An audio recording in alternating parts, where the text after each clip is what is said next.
What does landlords do? Landlords should start getting internet savvy.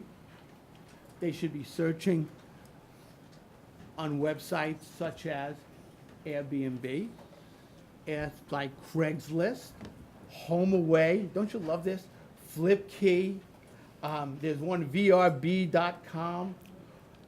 And then there are others, which is the ones that I don't know how you search for. I haven't come down where it's in Turkey, South Korea, in China.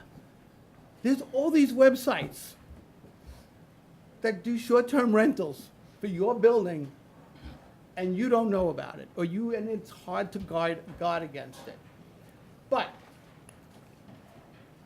when it happens, you need to have boots on the ground on this. You need to be able to go into that apartment. If you really suspect and you see those bags coming in and out, you need to get into that apartment and see.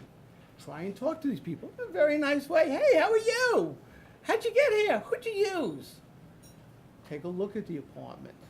You look at the apartment for what it's used.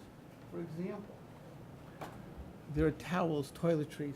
There are little things of where to go in New York City. All these things are proof. And of course, there's the best, which is you get an investigator.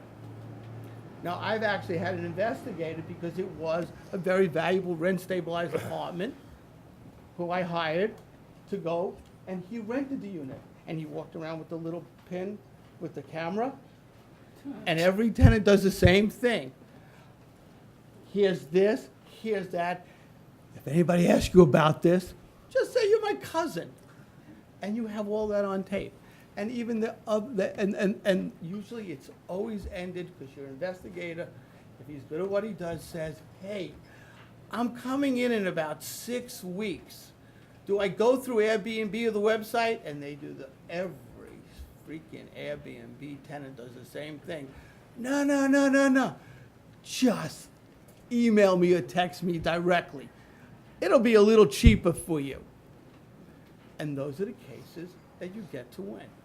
And those are the cases that you use when you're dealing with rent-stabilized tenants. Okay, am I being deceiving and nasty? Damn right I am.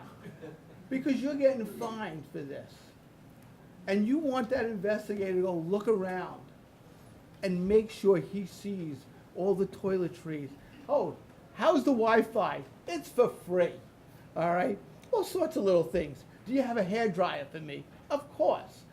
All the little things that you see at a hotel, that's what usually happens on these Airbnb. And if you think it's like you go, oh no, my building's just a walk-up, they do the same thing. And then you look, and again, as you're looking at the sites, you'll see that the sites will have little things about how wonderful they were.